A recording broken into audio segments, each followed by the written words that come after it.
So welcome to 13 Minutes Why Every Man Needs a Why. We're here with my partner, Dave Mann, and our guest, Deke Letson. Welcome.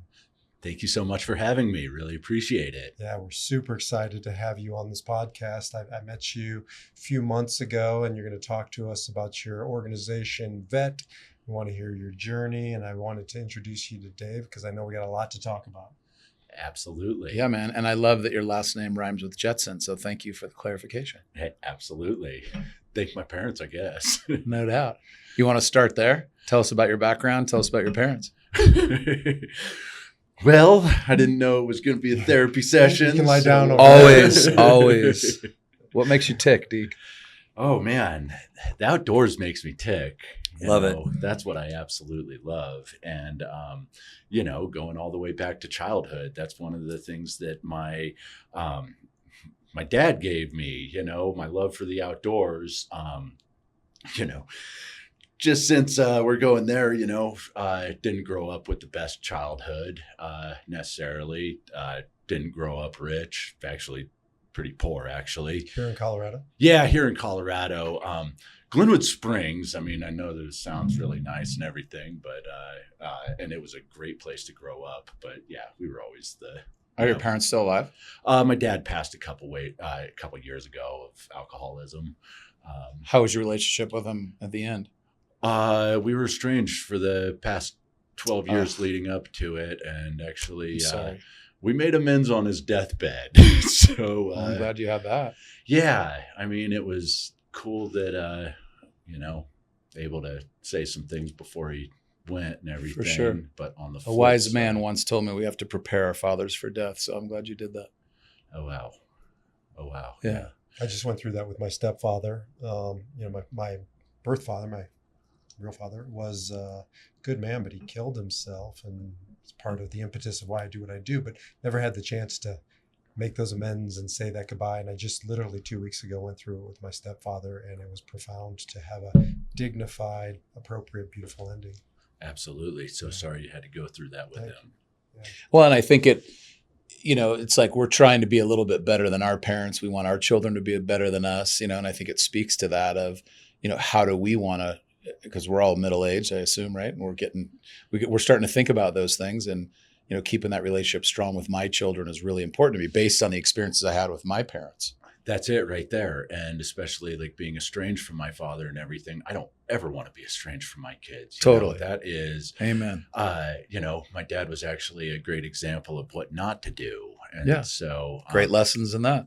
Absolutely. And so I just try to work forward every day. And like I said, he died of alcoholism. His liver was 3 times the size of a normal liver when he died. Yikes. And it was. How has that changed your trajectory, or what's your relationship with alcohol as an example? Well, so actually, 7.5 years ago, I got a DUI. February 6th of 2018. I got a DUI. It was Super Bowl Sunday. I was that person who went out and had a couple beers and forgot to turn my headlights on. I was driving my ex's car.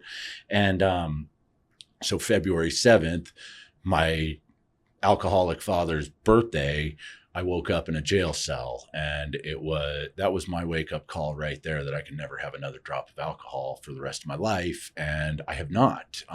Was that your bottom? That was my bottom. I mean, I lost my job a couple days afterwards. Due to the DUI, absolutely. I was running the security program for the federal police here in Colorado. I had 250 officers underneath me at any time. And lost my job.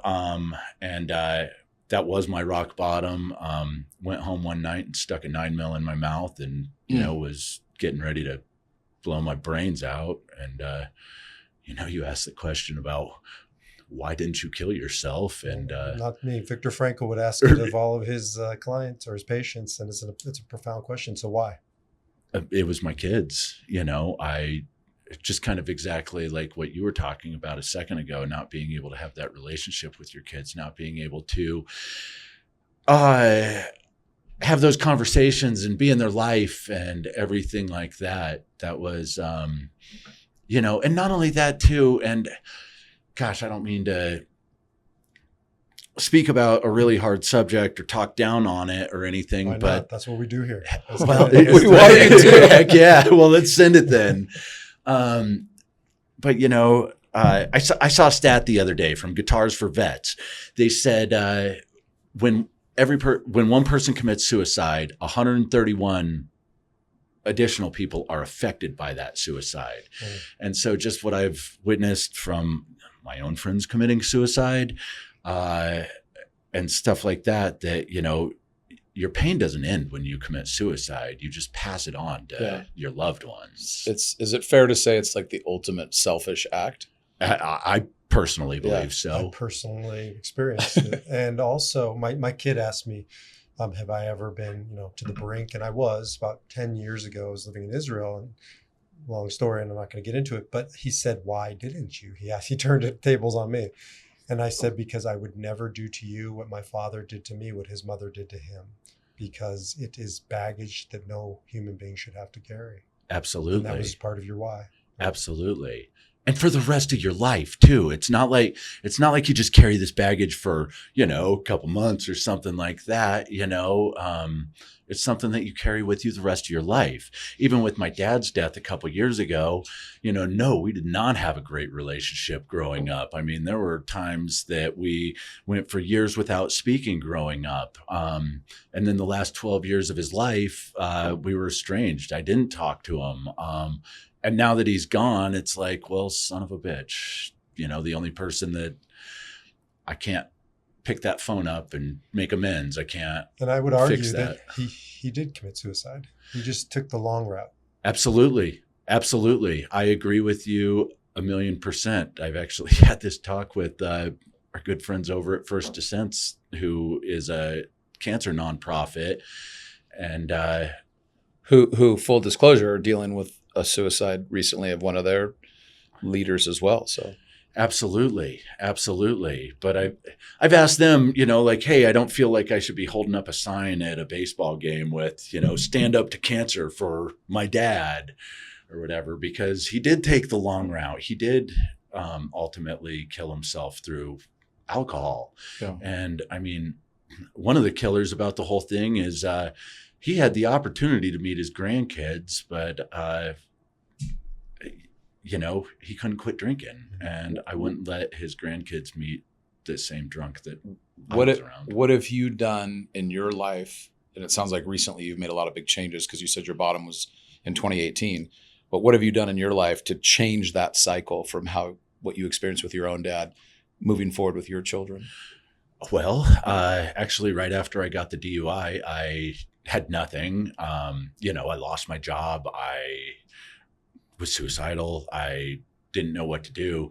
The only thing I had left was my GI Bill from spending time in the Army, which I hadn't used. I walked into Red Rocks Community College, thought they were going to make me do something horrible, like become an accountant or something. No offense to accountants, just not my jam. Them. Yeah. Oh yeah. Trust me. I need one bad too. I've got a couple that are fantastic, and yeah. But it wasn't for you. No, not for me whatsoever. They said, well, what do you like to do? And I said, well, I love the outdoors. And they said, do you want to be an outdoor guide? We've got this outdoor education associate's degree right here. And they said, have you ever heard of wilderness therapy? And no. And I was signed up for both programs by the end of the day.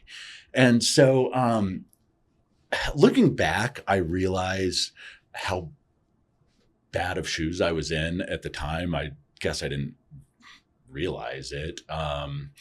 But I had experienced some problems just being an adult learner, especially a veteran going through college and dealing with 18, 19, 20-year-old kids. Again, I think I set the record for speaking with most deans at Red Rocks Community College, 6, and if that stat's not tracked, I'd like it to be. So that I can hold that record. But anyways, while I was going through school, I was also going through therapy, of course. I was experiencing flashbacks. I was experiencing, all kinds of stuff. Just challenge. I don't know if it's, of course, it takes courage coming from the military to put yourself into therapy and to say that you need some help. Well, and honestly, that's kind of what led me to rock bottom to begin with, is because I was too big of a man to ask for help. I went through a divorce in 2014 and didn't care, like literally just didn't care. People told me that I had a problem. People told me that I wasn't the same since I got back from Iraq, but, you don't necessarily feel those differences, or you can't necessarily see those differences in yourself, or at least right off the bat. And now, were you drinking a lot though too, to mask a lot of stuff? Yeah. Oh, so that was the thing that, when I got back home from Iraq in 2006, I started partying right away. I thought we were drinking because we got home from Iraq, but then it didn't take long to realize that, like, it's Tuesday and I'm blackout drunk. Like, I'm getting just completely wasted just to fall asleep and forget ultimately. Alcohol, absolutely destroyed my life. Like I said, thought we were partying at first, but then it turned into, I was drinking to forget. And I was drinking every night. I was drinking during the day. I was hiding bottles of shooters from my ex-wife in the trash can because, I didn't want to hear her give it to me when I was, went to the liquor store or anything like that. And so, I was an alcoholic. Was she drinking with you or not at all? No, she wasn't. She'd have a glass of wine every now and then, but based on what you just said, it sounds like she's right. Oh yeah. How is that? What was that conversation like with her? Have you made amends with her around that? I assume it's some part of your program as well. Gosh. No, well, I'll tell you what, about 3 years after our divorce, it was World War III for good 2.5, 3 years after our divorce. And were you sober when you got a divorce? No. Okay. No, I was not. And actually, it wasn't until I got sober, really, until this conversation happened. So maybe it was, it was right around that time that I got the DUI and everything like that. But, it was, my parents were divorced growing up. And so we just had one of those blowout fights. And it was like, look, you and I can fight as much as we want. And, we can go at this all day, but the only people that it really affect are the kids. So, yes, I did tell her I'm sorry. I did tell her, That's awesome. What a horrible person I was, and that I apologize for just not being present and, being there for the kids and everything when I needed to. And, good for you.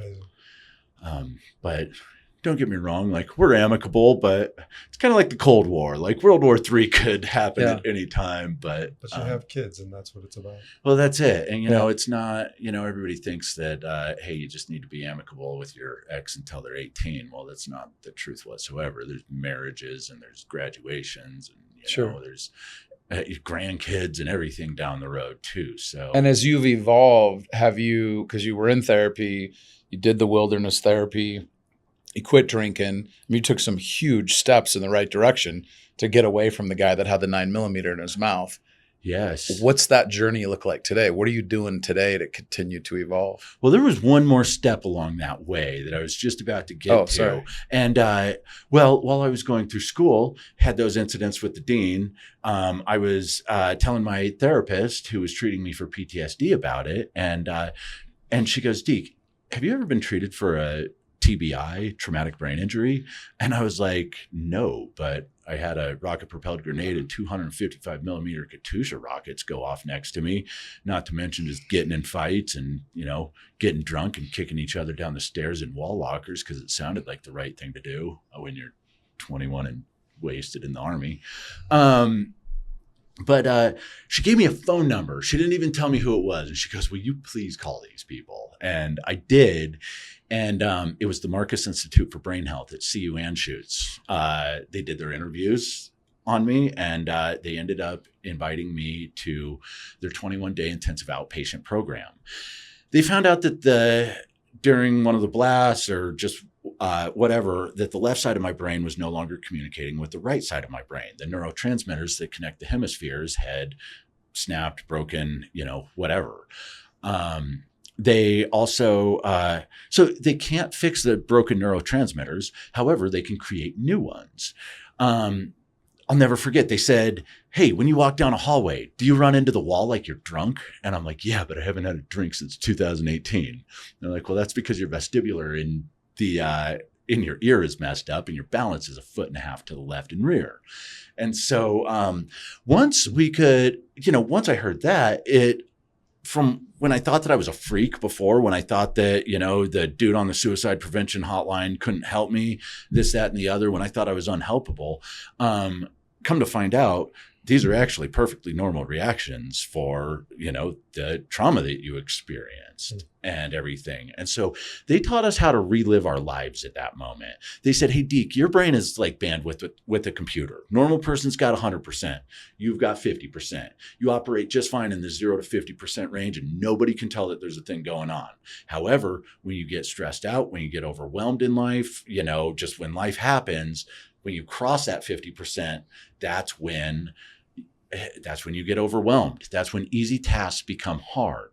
That's when, sometimes it comes out in frustration or anger because you know that you used to be able to do something and now you can't do something." And,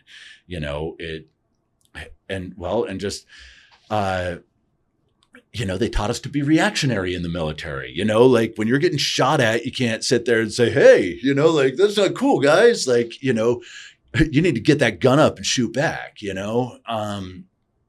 and so all of us are very reactionary in the military. But so they taught us how to relive our lives slower, Did they use EMDR? They used EMDR. They taught us all kinds of different things. They taught us about EMDR, yoga nidra, art therapy, music therapy. Why can't I think of different better types of therapy right off the top of my head? Wilderness therapy? Well, so I was going through wilderness therapy at the time. And so that was actually one of the things that they weren't doing. And I was actually telling them about because I was getting a degree in it. And so so they're teaching us how to relive our lives. This is a 21-day intensive outpatient program. And then 3 days before it ends, this is over Christmas break as well. All of my classes cancel right before I'm supposed to go back to school. And there was a outdoor industry, small business entrepreneurship class that I had absolutely no intention on taking whatsoever. But just the way the GI Bill works, it was either don't do anything for the semester or just take this class and, I'll get another certificate out of the deal, but whatever. And so the first day of the class, and keep in mind, I'm fresh out of the Marcus Institute, they make us make a fake business to go along with the semester, and where they're going to teach us business plans, strategic planning, business filings, all kinds of stuff like that. And so I made veterans exploration therapy, and this was just supposed to get me through the end of the semester and everything. And lo and behold, you have a hat on right now. I have the hat with the logo on. There it is. We literally just hit our 3-year anniversary on July 31st. A smart guy once told me if it's not in writing, it doesn't exist. Yes. So you just proved that point. Yes, absolutely. I love it. I'm proud of you. And I've seen you, you said your why was your kids, and I believe a man's why changes or evolves. And so I heard your kids, now I hear vet. Well, that's just it. As I'm going through my own healing process, first of all, back to 2017, when I start having flashbacks after Panama, I try to get help at the VA, and it literally took me 8 months to walk through the door. Crazy. Yeah. So I'm a grown-ass man. I'm 36 years old. I can't get out of my bed in the morning because I'm in the fetal position, just bawling my eyes out like a 6-year-old girl for whatever reason. I have, thought I was this big man that, big military man, badass and this, that, and the other. And come to find out, I am literally just being beat down by something that's so much bigger than me, I feel like 6-year-old girls have it figured out, because if grown men could tap into that vulnerability and that expression, I think we'd all be in a better spot. True story. True story. Everything that they didn't teach you in the military. Yeah. Yeah, exactly. Well, and so that's so much it too, though. Like, even in the military, if you go to sick call, you're a pussy, Yeah. like you're a bitch. A friend of mine is in one of our peer groups. He's a general actually in the National Guard. And he said, everything that we do here, you can just do the opposite in the military, right? Authenticity, vulnerability, response, not reaction, all the things you're describing, he said, are the antithesis of what he was trained to do. Absolutely. And then they don't give you any training to get out. One might say we were brainwashed, and I mean, I'm not saying it was wrong, you absolutely need to send people through basic training and everything like that to turn them into a warfighter. Yeah, vulnerability doesn't serve its purpose on the battlefield. It sure does not. However, like when I got out in 2012, I mean, I literally just got an email with orders in it saying, you are out of the United States Army, see you later. Yeah. And good luck with the rest of your life. Day. Exactly. There was absolutely no retraining back to the civilian world or anything. Does that exist at all anywhere? So now they started doing a TAPS program where 6 months before you get out, you actually start getting a civilian job. A lot of active duty soldiers who I talk to that are going through the program, they say it's kind of a check the box type deal. It's not a lot of heart. It's better than nothing, but right. Yeah, it's no heart to it. It's more just we gave them this and it's their fault that they didn't do anything with it. Can we go back to the 9mm, in your hand at least, and you're thinking about your kids, and are you by yourself in that moment? Yeah. And can you talk, are you okay talking us through what you were thinking? Sure. I mean, well, see, that's just it though, is I wasn't thinking rationally, it was my lizard brain had taken over. Yeah. It was, I wasn't thinking rationally at all. There was so much anxiety running through my body, just like the energy running through my body. It was just like nothing I've ever felt. Well, the only time I've ever felt it before was when I was over in Iraq and somebody was trying to kill me. Right. Fight or flight. Yeah, exactly. This is the moment that I also kind of, realized why I think that so many people or veterans specifically do it is just because they're just trying to get the pain to stop. Yeah. They think that they're a freak. They think that they're unhelpable. They think that it's the easier way out than the path of the work that it took you to get to here, right? Absolutely. Okay. Now, when I was getting my degree in outdoor education and wilderness therapy, I had a psychology teacher, and I really wish that I could cite this better than my psychology teacher told me. But she said, hey, Deke, when you're having a mental health emergency, it's very similar to getting a cut on your arm. When you get a cut on your arm, what's happening is the white blood cells are rushing to the scene of the crime to fight off any infection that's going on. And she said, when you're having a mental health emergency, just kind of like we were talking about your lizard brain taking over, you're not thinking rationally. Your body is just trying to think of the quickest and easiest way to make it stop. And however, unfortunately, our brain is a muscle and our brain can be wrong all the time. Our brain is, I'll let you talk to my ex-wife, she'll tell you how wrong my brain was. Your brain is wrong. You can outsmart your brain. And so metacognitive thinking, that's something that the Marcus Institute taught me. But so anyways, your brain is just trying to get this to stop. And the quickest and easiest way that it rationalizes making it stop is suicide. Mm-hmm. And so that's where we as people need to know about metacognitive thinking, being able to think about the thinking, and so that's where if you can recognize that, hey, this is a completely normal reaction that my body's having to some sort of stressor. Yes, I'm having suicidal thoughts right now, but I understand that this is just my body reacting this way. It's one of those things that's just kind of helped me a little bit. And that moment when you didn't kill yourself, 80% of suicides are men. And one of the reasons, there's many reasons, one of the reasons is because we cut ourselves off from social networks, from relationships. We're lonely. Yes. Right? Women do a better job of tending to relationships than men. So maybe talk to that a little bit. It sounds like you were in a really lonely place and you didn't have those connections. Oh my gosh. Yeah, absolutely. And keep in mind, this is part of my self-destruction. This is part of my, when I was drinking, people were telling me I needed help, but I was also telling them F you, I was pushing everybody away from me. And, and then I found myself in, let me say, either I was pushing people away from me or I was so destructive that people were pulling back from me. Well said. And Ray Dalio talks about in Principles that until the pain becomes so severe, humans traditionally won't make change. Exactly. So you found your severity bottom, as you called it. Oh yeah. The moment the gun was in your hand. Oh, absolutely. So is it fair to say it took that moment for you to decide to change your life? Absolutely. Absolutely. I didn't ever want to live like that again. I didn't ever want to be so lonely. I didn't ever want to just be in the shoes that I was in.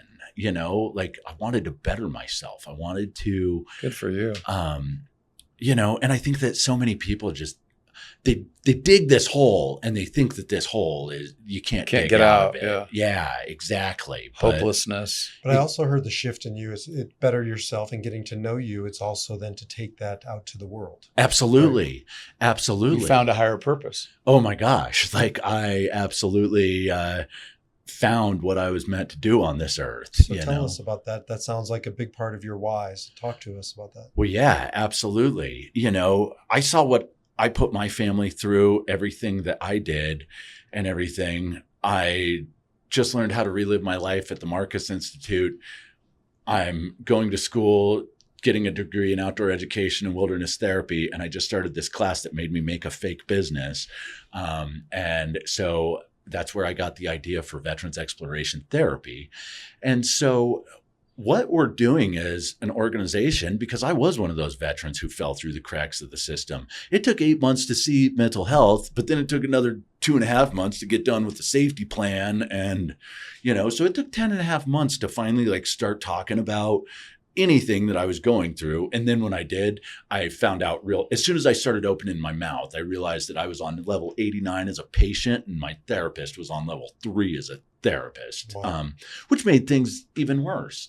And so, but the camaraderie, we all lose that. And then we find ourselves alone. And getting out of the military is just like getting out of high school. You've got your close-knit group of friends, but then just as time goes on, people move, they get married, they have kids, and then before you know it, you find yourself and you don't have anything. Mm. And all of us veterans, we start self-isolating. You can't drag us out of the house. You can't get us to, those fun things that we used to do, we don't do anymore.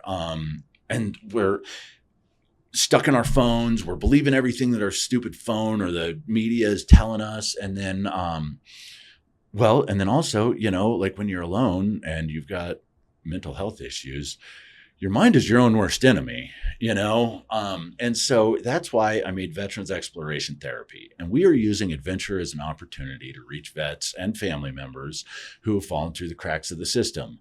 We really try to include family members just because, the healing starts at home. And it's, you can only put up with Deke so much. And then you've got to say, hey, I need an outlet here. I need somebody to tell about this. And so that's why we get them out with other groups of veterans and family members.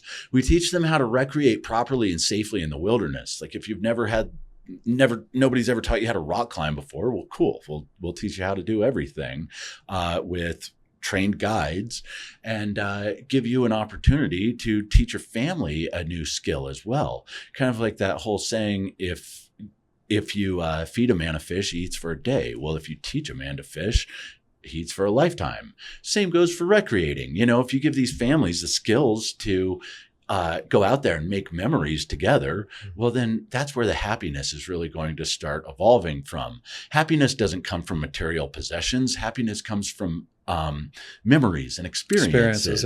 Can you share an actual trip? Like, tell us what it looks like and who goes on them and who's all there. Yeah, absolutely. Okay. So we do anything from hiking to skydiving and everything in between.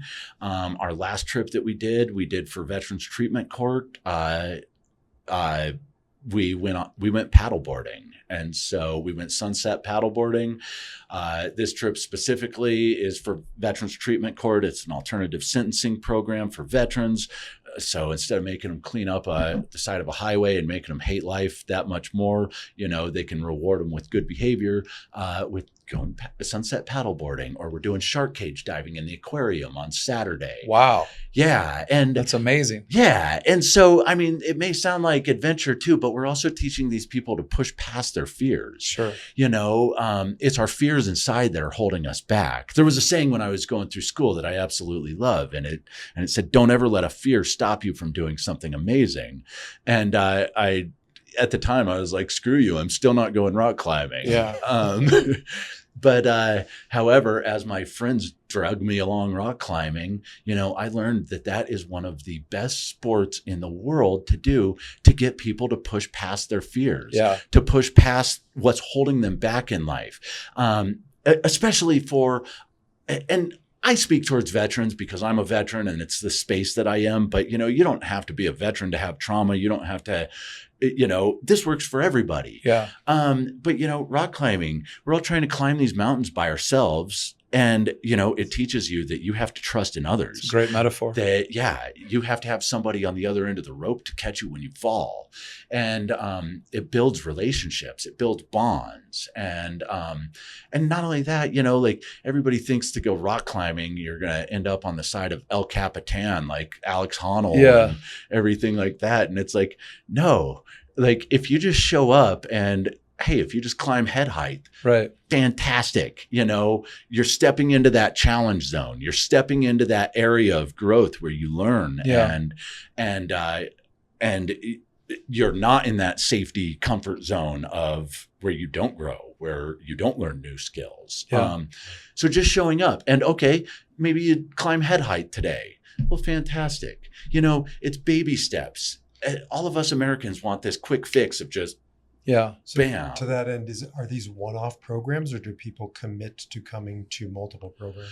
Well, so we've got about a 50% retention rate right now. I want to make it so that we start running, just like we've talked behind the scenes, start running some peer groups and stuff like that. Make this something that you have to show up to every week.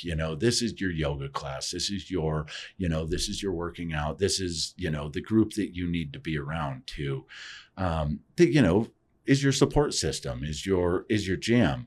Just as we grow as an organization, like I said, we just hit our 3-year mark. I've literally built this thing. Thank you. I literally built it with, from the ground up, from absolutely nothing. It is the American dream. And so that whole crawl, walk, run thing, we're stepping out of the crawling stage and into the walking stage. Yes. And so, so we're really just trying to provide something every week, every other week. But we'd really like to get more retention, get more veterans showing up every week. When you say, I was thinking about your kids and, did they see you at your bottom, and how do they see you now? Oh, and actually, that's one of the things that, as much as I hate to sound selfish about this organization, but, I kind of built this organization to help fix, because yes, they did see me at my bottom. We've just recently had this conversation about why Dad was in the room, like having war flashbacks, and why I was locked in the room and I wasn't available. And, yes, I absolutely put them through some stuff that I can never take back. And I wish to God that they never witnessed. However, I can't take it back. all I can do is work every day to be the best man that I can be. Oh. And, try to show them that, hey, it's not about how hard you fall. It's about how you get back up. You're a great role model just for naming that, I mean, that's amazing that you're at that point. Oh, trust me. Like it still like hurts to my core. Yeah, absolutely. It's still like, they are my why. They are what I wake up for every day. And, it absolutely hurts to have an ex-wife that'll, jab that knife in with your former scars that you have. But, and you're one of hundreds of thousands of veterans that are probably experiencing similar issues. And I think there's where the work is, right? Absolutely. And a success story. Right? Yeah, absolutely. And, that's actually kind of why I don't mind being vulnerable. Don't mind just laying it all out there and telling everybody about some of these deep down things inside me. So they don't feel alone. That's it right there. Every single one of my programs, we go out and I tell them, hey guys, I tell them a little bit about my story and why we're doing this.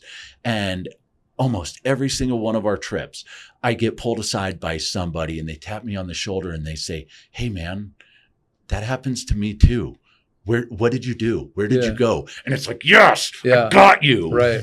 Go here. Go here. These people are freaking lifesavers. Which for me is, why, there's no apologies needed. There's no excuses needed. It's you saying the thing and you telling your story is so inspiring to so many of us. And I'm not a veteran, so I can't even imagine how they feel.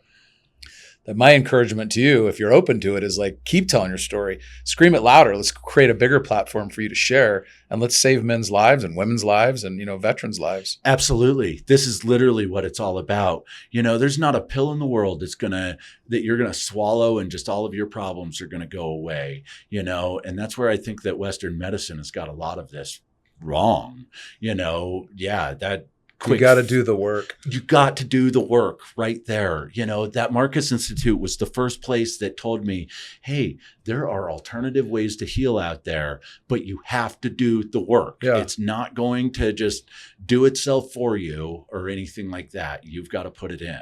So that's probably a good place to start wrapping up and talking about, VET is a 501c3 nonprofit. We are. So you are subsidizing all of these programs. They're made free for vets. Absolutely. Yes. That's what I do behind the scenes. I never knew what hustling and grinding was, what those rappers were talking about in the 80s and 90s until I started my own nonprofit. Now I know exactly what hustling and grinding is. And so I work behind the scenes to keep these trips free to veterans and their family members specifically, because if you can't afford to go whitewater rafting, you're never going to have the ability to make those memories with your family. And so, that's why I do this for people. And we've had a lot of reaction saying we wouldn't be able to do this had it not be. And you're raising money. How can people get a hold of you to donate their millions? www.vet_therapy.org. That's our website. We've got a big donate button right on there. Hit that thing. It likes large denominations. And I'm just kidding about that. Please donate whatever you can if you like what we're doing. Two things can be true at once. Absolutely. Absolutely. But our website, that's the quickest and easiest way to donate. And then we're also constantly, that's also where you can find all of our events too. And so I really want to plug that as well too. If you're a veteran or a family member, we really, really try to include family members with making these memories together. Well, I'm going to add a plug from our side as it relates to you. Dave and I are co-founders of Man Uprising, which is now called Men's Peer Groups.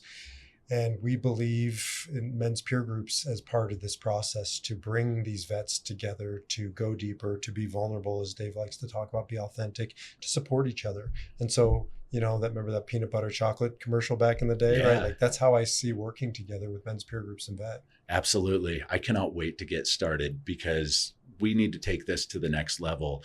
And just exactly that, just having these conversations, meeting people, somebody told me a couple oh gosh, few months back that everybody needs that 3 a.m. buddy. And I was Yeah. like, 3 a.m. buddy, what are you talking about? And they said that person who's going to pick up the phone at 3 a.m. and just listen unconditionally, not call the cops on you because, whatever, just be there for you and just listen. And so that's what we really want to do with. Tell them the quote. Come on, listen. Being listened to feels so much like being loved. I can hardly tell the difference. Yes. Love that quote. Yes, exactly. Well, it's been an honor to be able to listen to you and receive your beautiful message and your courageous journey. It's been an honor to be on this show with you all. Thank you so much for having me. You're a great role model, Deke. Thank you so much for what you're doing. And let's go save people's lives, man. I think that's what this is all about. Let's do this. This is literally what it's all about. Thank you. Thank you, guys. Thanks, dude.